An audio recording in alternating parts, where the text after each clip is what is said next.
Welcome to Kuti, a podcast where people from endangered and indigenous language communities around the world come together to share their experiences, challenges, and successes.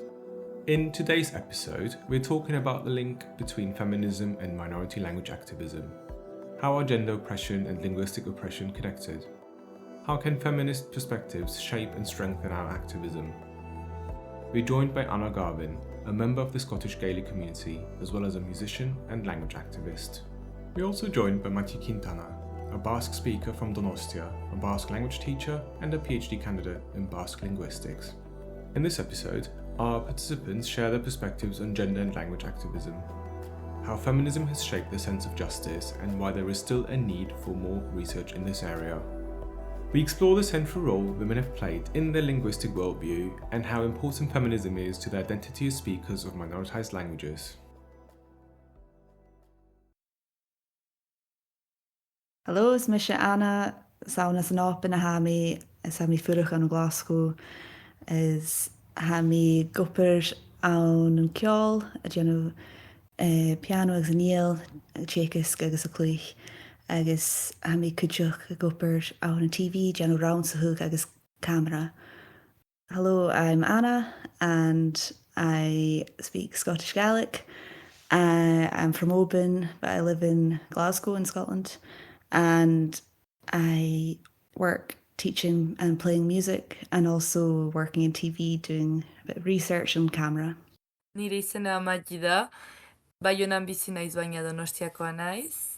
Euskara irakaslea naiz aekan eta doktoretza bat egiten dut Euskal Ikasketan inguruan.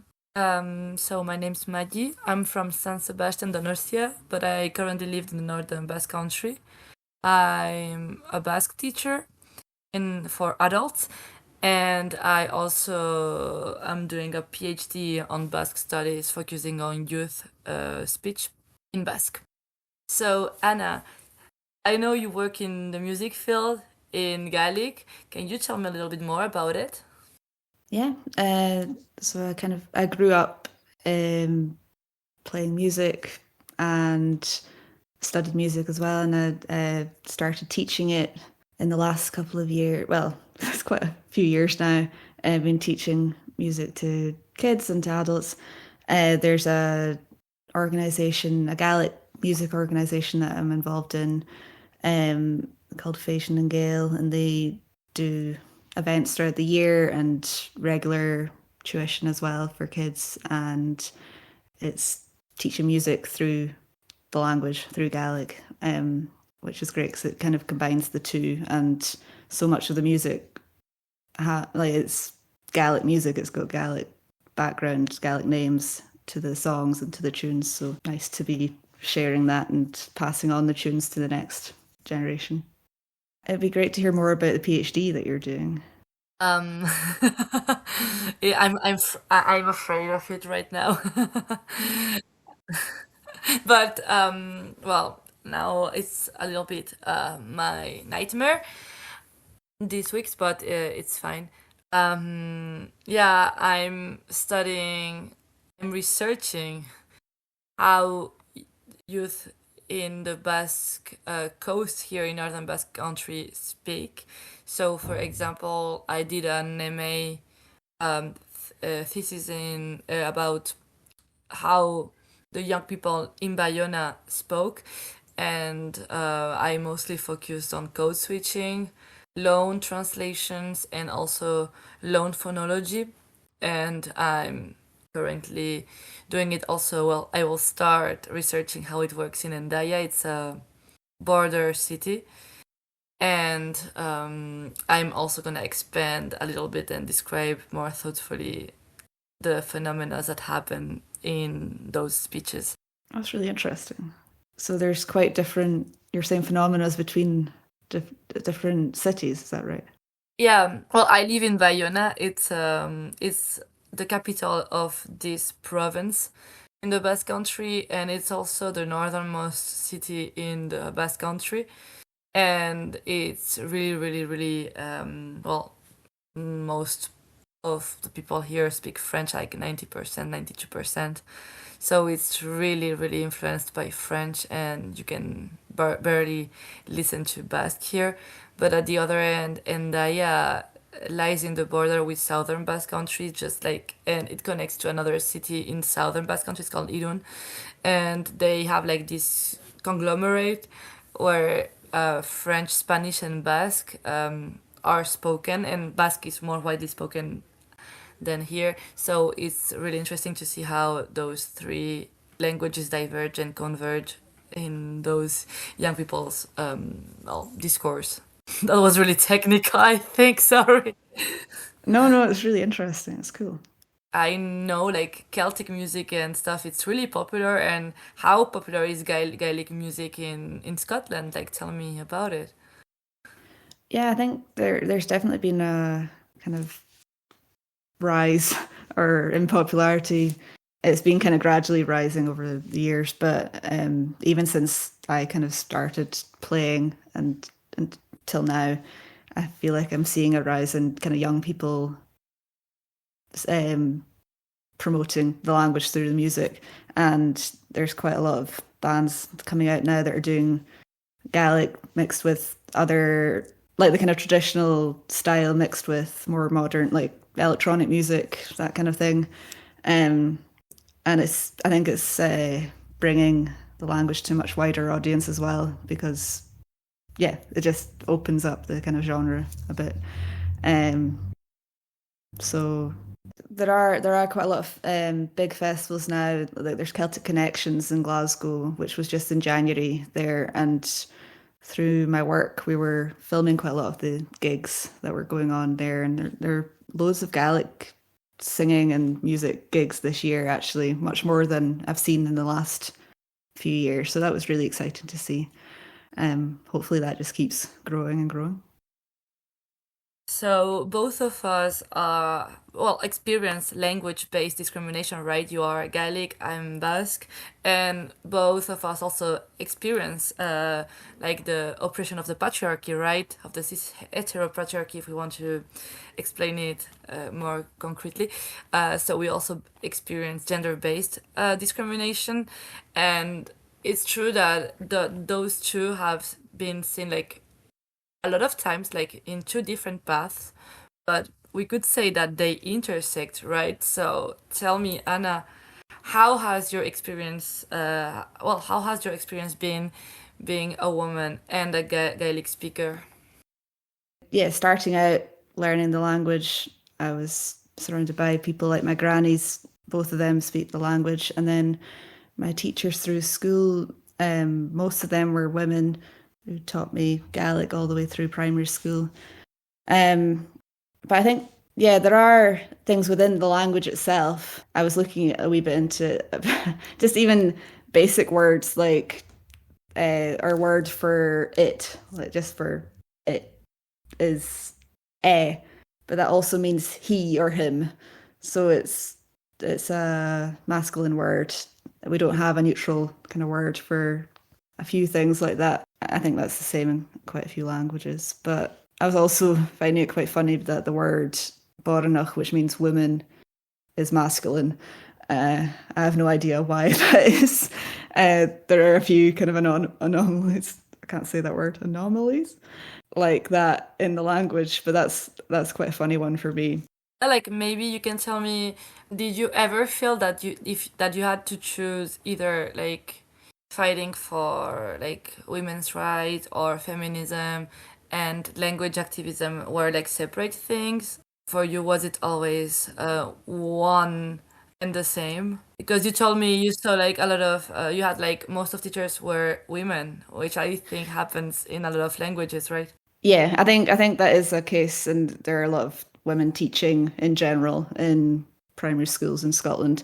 I think in Scotland in general, we've had quite a few things that have been quite progressive. We're the first country in the world to, it's like we've protected access to period products for anyone who needs them. So it's free for anyone who needs them in Scotland. So I think there is quite a socialist feeling in Scotland, not across the board, obviously, but I think growing up through Gaelic medium primary school, there was this with the topics that we did in school and just I think, yeah, it was a more kind of socialist. I don't know if it necessarily feminist, but yeah, and we were looking at things like the Highland clearances that the other kids in the kind of mainstream part of the school didn't look at. So as people cleared from the lands in the Highlands of Scotland.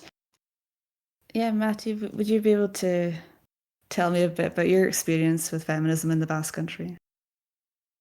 Well, so I come from a really feminist background. My mom has always been an outspoken feminist. She was also um, an activist, a militant for Basque independence. So they've been tied.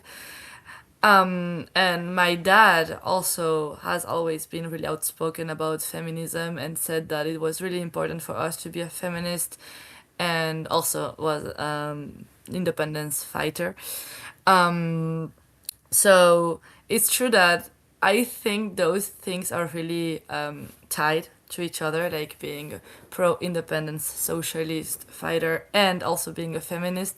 So I think I've always been like had like those feminist ideas inside me since I was a kid. My parents brought me to the pride parades, to feminist marches, and well, yes, there is a correlation with. We can talk about it later, maybe about the correlation with the struggle, the Basque struggle. Um, but yeah, for me, it's always been natural. Like, I don't think there has ever been like a moment where I clicked. I was like, oh, I'm feminist. I think I always grew up with those ideas, and of course they evolved. And I don't think like I was thinking 3 years ago, and I'm really thankful to that. But yeah, so right now, feminism is like the biggest social movement in the Basque Country, the one that brings like I think the most people to the streets. And I saw that also when I was a teenager. Like I had like classmates that were like super, super, super sexist and like straight up like horrible teenage boys. And I remember like always feeling this kind of deep like injustice of why we were like being treated that way and they were treating us that way, and also like how teachers were treating them. And also it's true that Basque is doesn't have any gender, so you can't know about who you are talking. Like if you just use pronouns, they are not gendered. So I think also that kind of helped. It was like, why do we need gender? Like why do we need to have like a specific gender tied or attached to a word or like a concept or something? So that's why also like for me it was quite hard to grasp like the gendered thing that comes with other languages, right? Like French or Spanish, which are super gendered languages. So yeah, I don't know. And then like also my friends were also in feminist movements, and so we were talking about that. At some point in 2015, like at that kind of time, a lot of feminist books started to be published in Basque too, like Angela Davis, Virginie Despentes, Monique Wittig. They made like huge collections of feminist classical books in Basque. So I also started to read some theory, and it kind of spread. And like one, you can see that in some way. For example, if you go to the Basque newspaper, it's called Berria. It's like a newspaper where you have like any kind of news in the Basque Country. It's a national newspaper, and they have a specific portal just for feminism. So you can see how important it is to us. And I think there's been like a huge fight this past decade at least. Well, not only decade, but mostly this past decade here with it. Um, and well, right now maybe the situation is a little bit concerning because you see like less and less people are calling themselves feminists because of incels and stuff, right? But yeah, I was like, in a nutshell, I grew up in a feminist family where also like my dad did all the chores, and my mom was the one was bringing like food and money to the house, and I was being like they both of my parents took care of me. So when they were there, I also had like, as I told you, like queer surroundings, so that really shaped me. And for me, it was always like unimaginable not to be a feminist while also being a Basque. So I don't know if anything that I said clicked something on you or not, or did you share some shared experience? I agree with the not remembering, like, when, like, you just always have felt like you're a feminist. I've always felt like I was a feminist. I don't really remember, and all that. So not the same kind of background necessarily. I mean, they're both feminists, my parents as well, but maybe more from a kind of politics and the independence side of thing. I came to that way before my parents did, and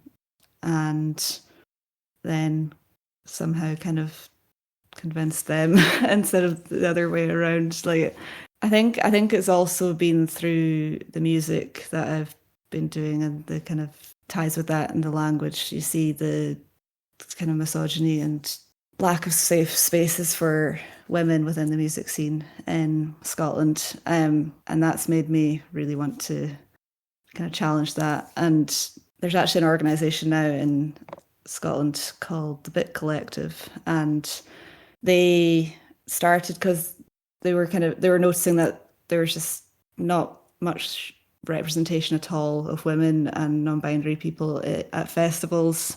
Lineups were just mostly male artists, and they were trying to change that, and they also wanted to create safe spaces for women and non-binary people. So I'm not actually part of the organization. I'm not trying to like just promote them, but they do a lot of research into equality, equity, and it's great that they've created this safe space that people can go to, and they have resources for people, for individuals facing like harassment and within the music industry, and that includes people in the Gaelic music industry because it's quite a big part of the music industry in Scotland.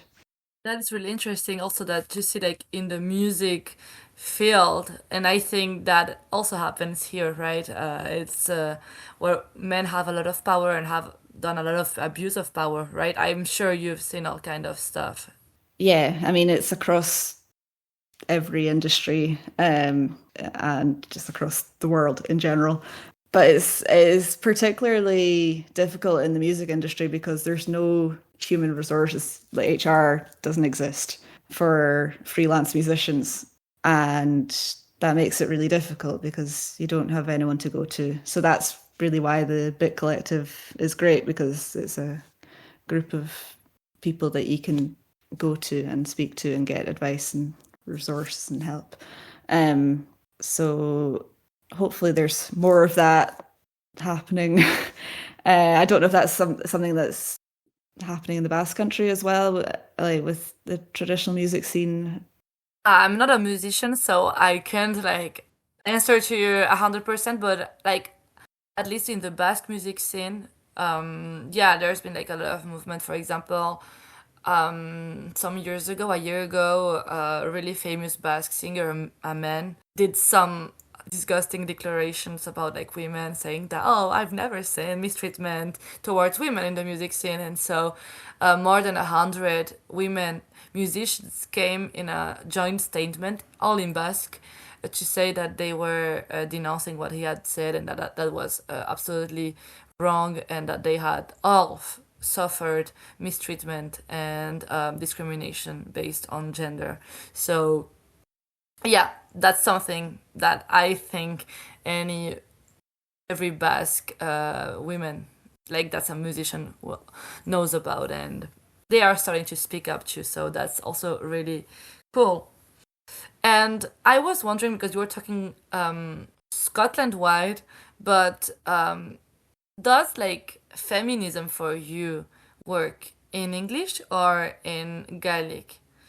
Because here in our case, and I will explain it maybe later, feminism is really tied to the language. So I don't know how it works for you over there.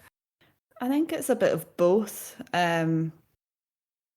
I mean, I think I'm a feminist in both language, in English and in Gaelic. like I was saying, I think with the feminism in Gaelic, it seems to really tie into the music stuff, but it's always just there in the background. I'm always just kind of thinking about it in daily life with the music and with the TV industry as well. And both of those things are both of kind of the jobs that I'm doing are spoken in Gaelic. So I guess it is in Gaelic. I don't know if I think about it so much through the language specifically. So that's really interesting that it's really tied to Basque specifically. Do you know why that is, or can you explain why that is? Yeah, I will talk about my favorite thing ever right now. So we use this phrase, this sentence here when we speak about our feminism in the Basque Country, and it's called the triple domination axe. So that means that us Basque women with an asterisk, because we acknowledge also like gender minorities, we suffer a triple domination and oppression. So we have class oppression, we have gender oppression or gender discrimination, and we also suffer language/nation discrimination.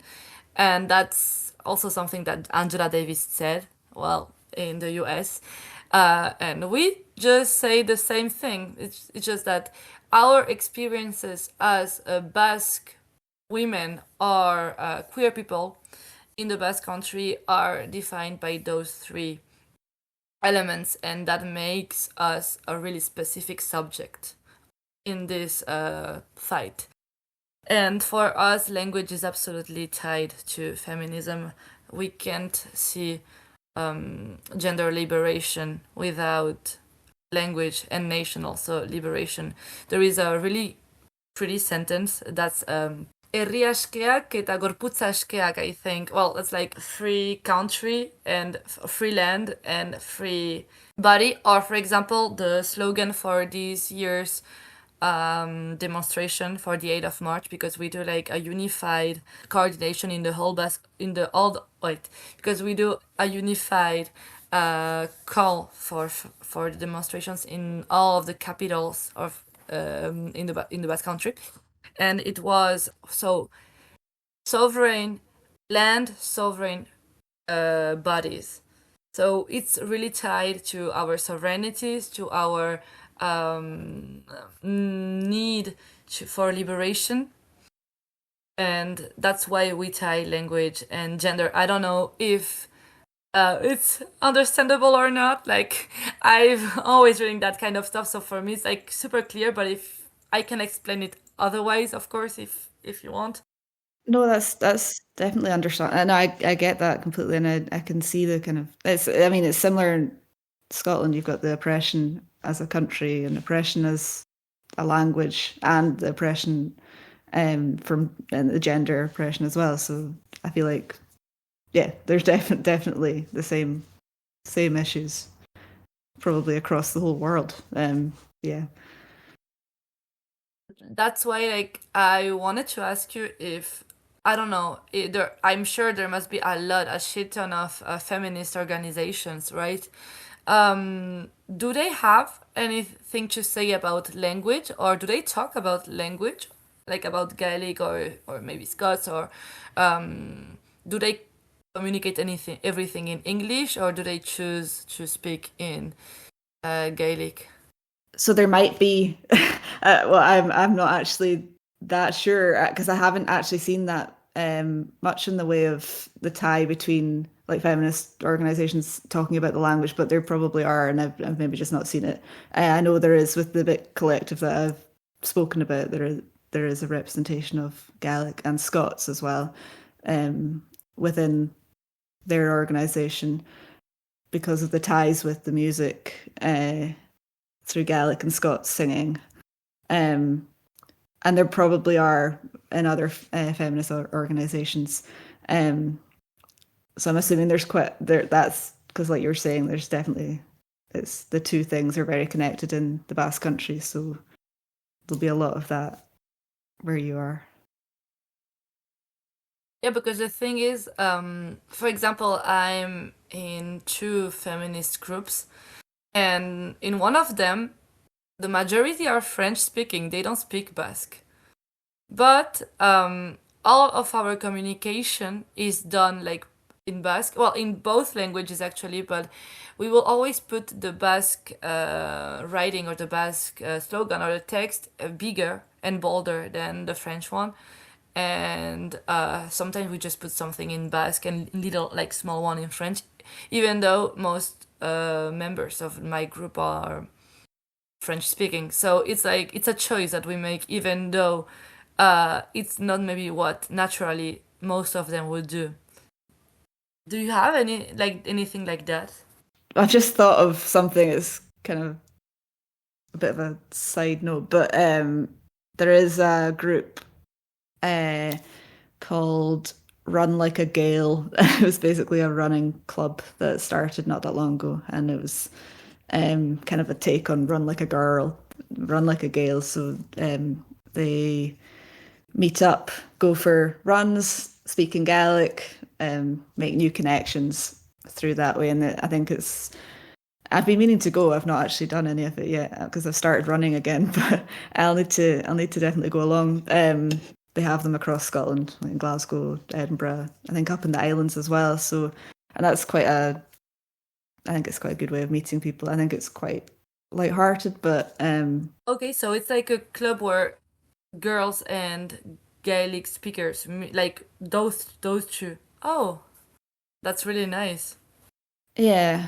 And it was kind of a younger group of women who've kind of started it up. So I think this kind of generation's maybe the ones that are doing more of that than maybe in older generations. I mean, I've noticed as well that there are a lot more women within the TV industry than there used to be. It was quite a male-dominated industry before, but it just seems like, I don't know. I don't really know why, but there are, and it's great. And doing things like camera, because I think there was a time when it's like, you can't lift all the heavy equipment. It's like, yeah, I can. And well, I'm doing camera myself, and it is quite heavy, but I quite enjoy doing all that stuff. So yeah, I think it's challenging these things and, changing what is kind of the norm just by doing something different. So I'm sure you've experienced a lot of sexism. Well, you've talked about it like in the music industry, in the TV industry, and stuff, and it's a long list.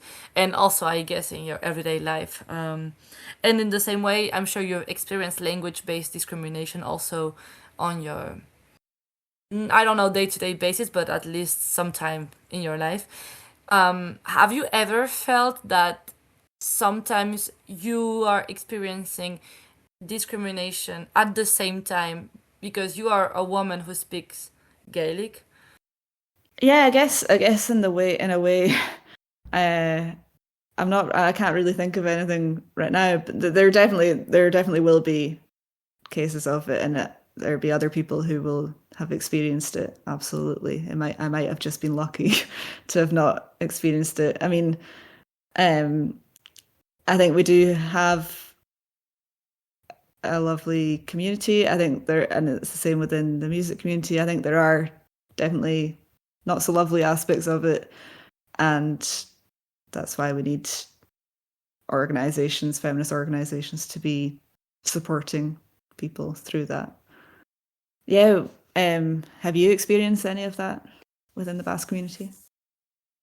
Well, not within the Basque community, there is absolutely sexism, but I was not asking within the Basque community. I was asking from because yes, within the Basque community, of course, I have experienced every day different kinds of misogyny and sexism, but because patriarchy is everywhere in the world, like in all language communities. Of course, when you have hegemonic language, it just becomes more present, but also in the name of tradition, a lot of men love to be super misogynistic, and that can also happen. Oh, you can't play this, I don't know, this game because it's just traditionally it's just for men. It's not true. Everything can be changed. Not one tradition in the world has been going on for long ago. Like most traditions are fairly new, so that's something that happens a lot. Or like we also have like festivities where women are only allowed to play certain parts in some marches, and they say no, you can, like women can only do like this kind of role, this kind of I don't know, like they can only go in this, I don't know how to explain it, it's so like it's so specific to some towns here. But let's say there are some dances that traditionally, and I say traditionally like really not traditional way, were like banned, the women were banned from dancing them. And so recently, like in the last couple of decades and years, women have tried to dance, to do those dances and participate in those dances. And there has been a lot of like backlash actually in some towns where they were like, no, that's not traditional. Like, we always did it that way. And well, I just think it's a nonsense of an argument, because that tradition originated in the 19th century.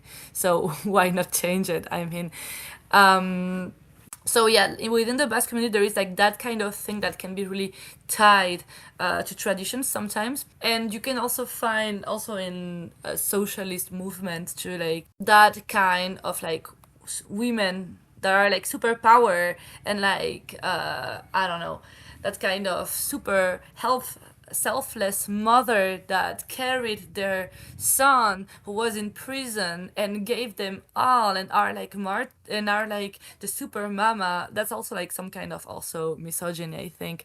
So yeah, definitely there is that.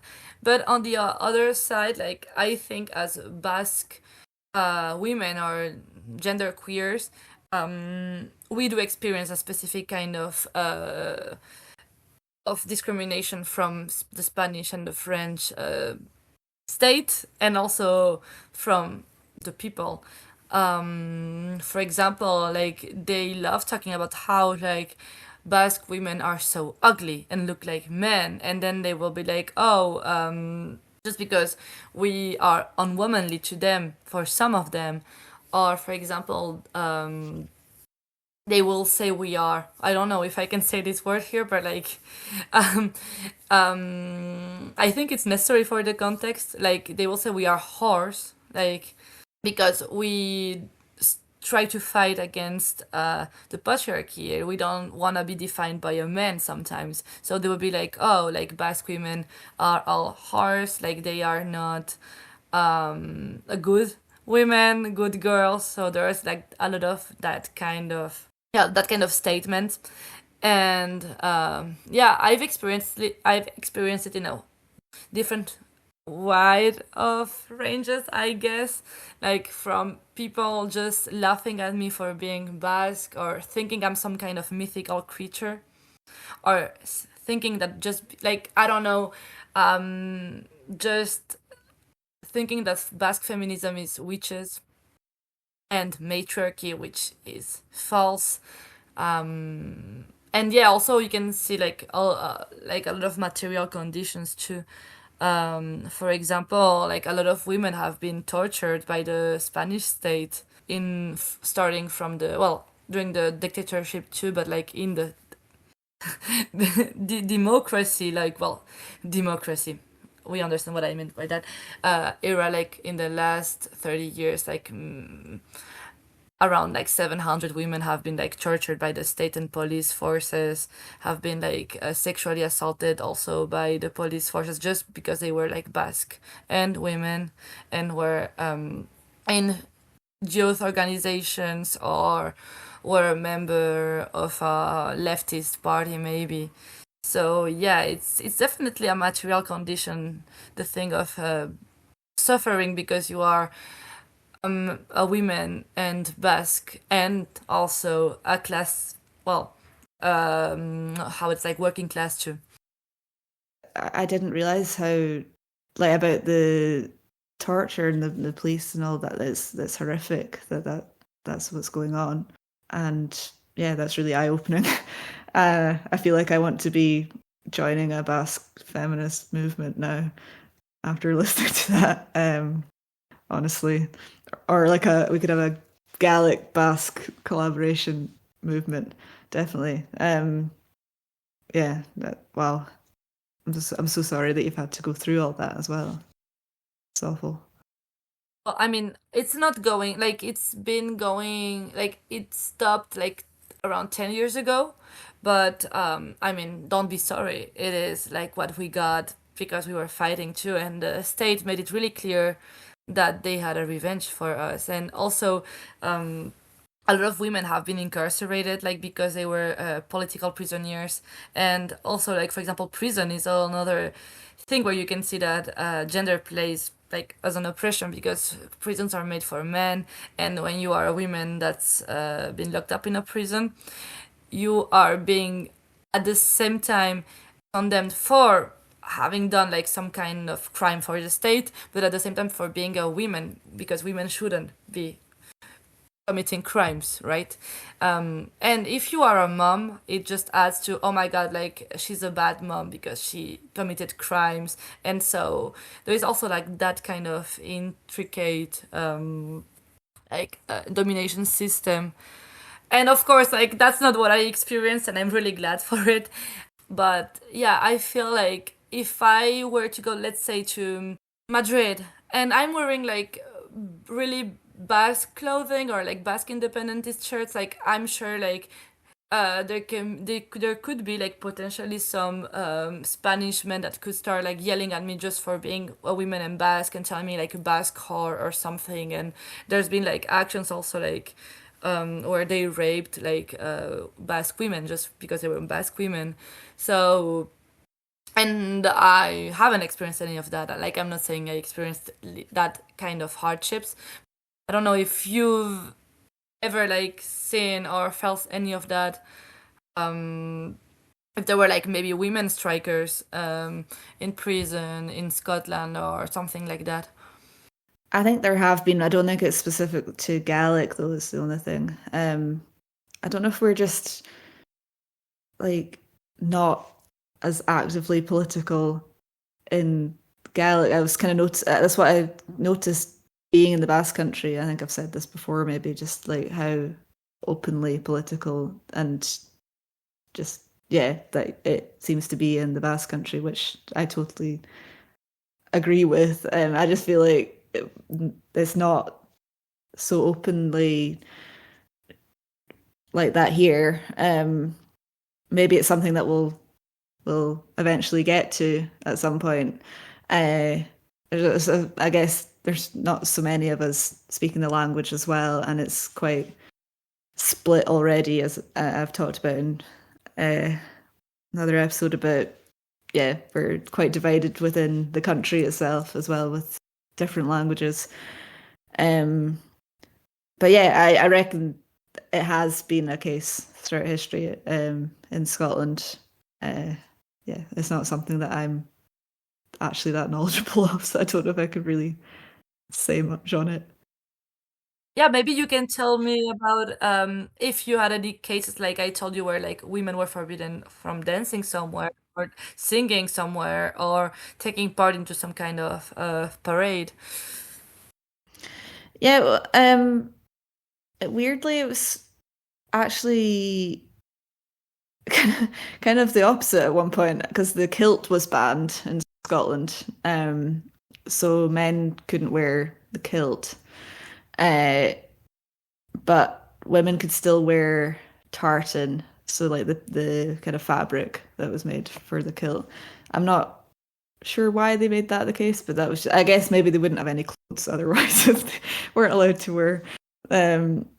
So that was weirdly kind of the opposite way around. But I've noticed you're talking about the dancing, and here it's been a thing where it's been quite gendered with dancing. Like when people are calling dances, so the bands are telling people how to do the dances at a céilí. So at a céilí, which it just means gathering actually in Gaelic, but these days a céilí is usually involving some kind of dancing, or we call it céilí dancing. Usually if people don't know the dances, then the band will talk them through how to do it. And it used to be the case that they would say things like the men stand on the outside, the women stand on the inside, or whichever way around it is. But that doesn't really fit in now. Well, it never has, but it just it's starting to change now, I believe, and bands are saying, because you just can't assume genders, obviously, and it's just really exclusive as well. So they're changing the whole way that they say things now to make it more inclusive. And for example, you don't have anywhere where, for example, women are not allowed to go in, like traditional Gaelic stuff. Like I know, for example, we have in my hometown there are like a couple of like it's like social clubs, but like for gastronomy, and there are two who don't accept women in the kitchen, and they are really tied to like local traditions and songs. So of course there is a huge boycott against them in the city, and like every year the trans feminist movement goes to their door and sings and like protests at them. Do you have anything like that where like something maybe like traditional from like where you live or where you are from, where women are not allowed to go in? Or there was a lot of working songs that women would sing. It was usually women that sang them. There's the walking songs, and it's like walking WAULKING.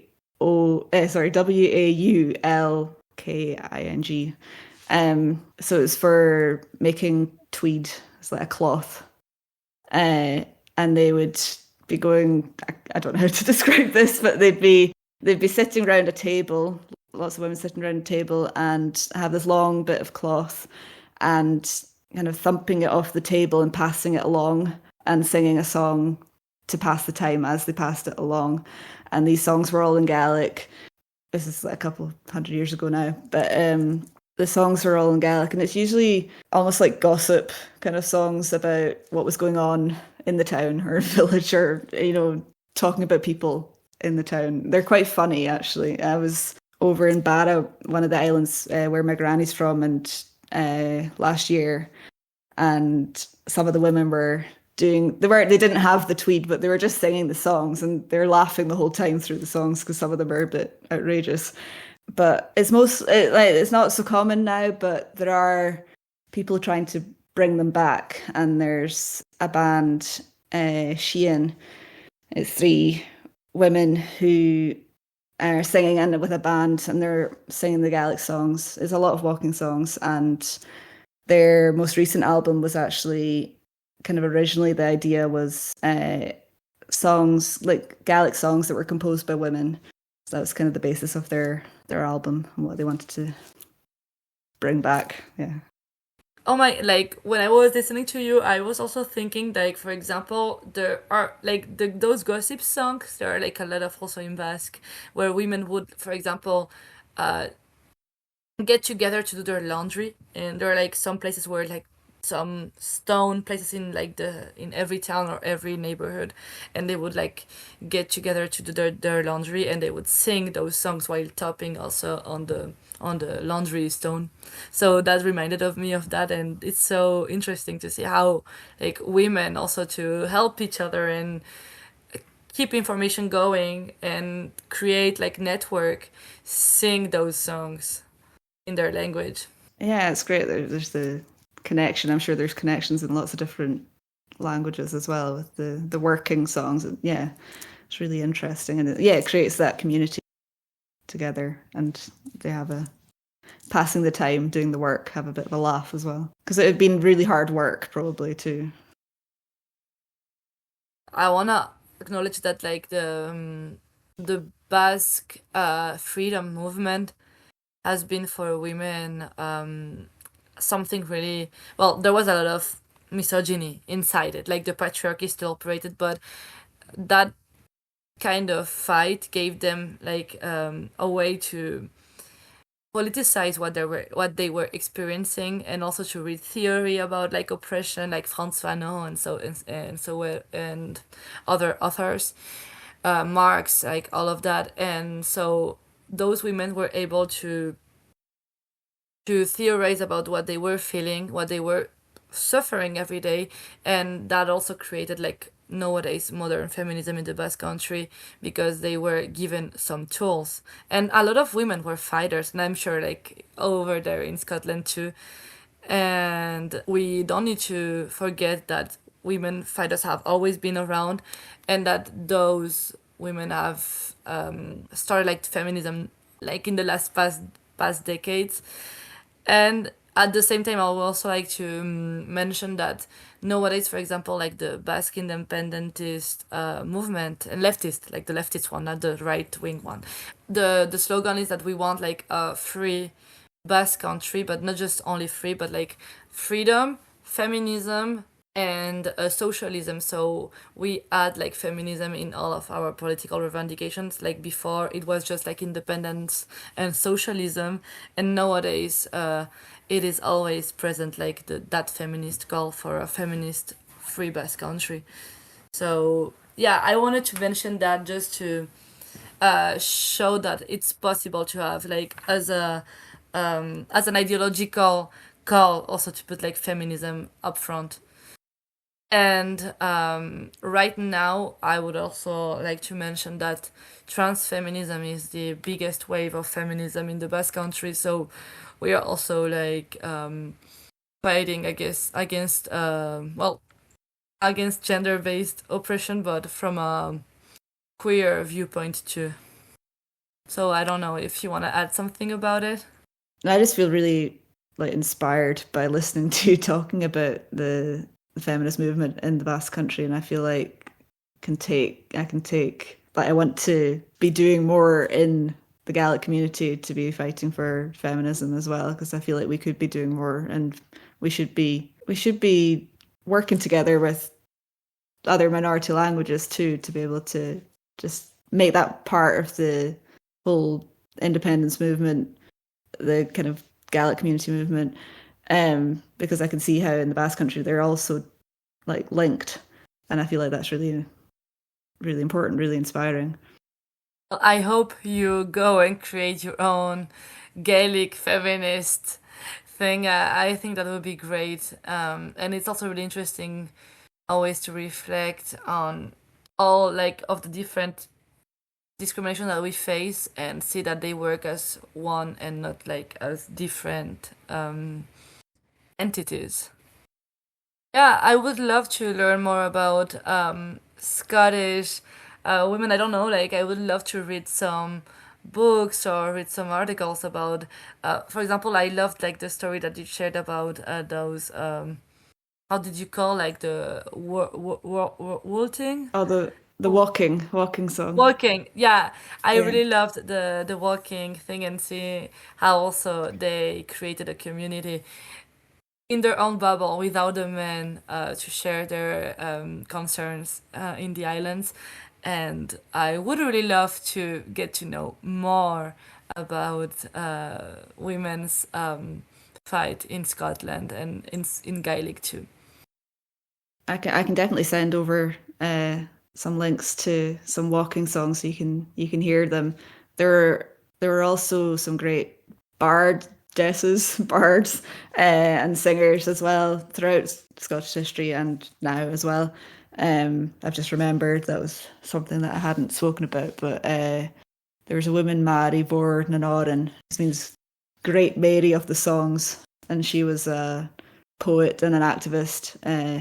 She was really involved in, like, her poems were a lot to do with the politics at the time of the Highland clearances, and she was really involved in rent strikes and wanted direct action for the crofters in Scotland as well. So she was pretty badass, I'd say, for the Gaelic community. But yeah, I can send you over some to the walking songs, because they're good fun as well to learn, and they're quite easy. There's lots of kind of almost nonsense words in them, so there's usually a verse that someone sings, like maybe one of the women around the table would sing that, and then everyone else would join in with the chorus, but it's kind of these nonsense words, so they're easy to pick up, and that's what's really nice. It's a kind of inclusive kind of song. Well, I would love to listen to those songs and also learn the story of Mary, you said? Maddi, yeah. Maddi. Oh, it sounds like our goddess, Maddi. I would love to. So it's also amazing that we can remember their names and share their stories. Absolutely.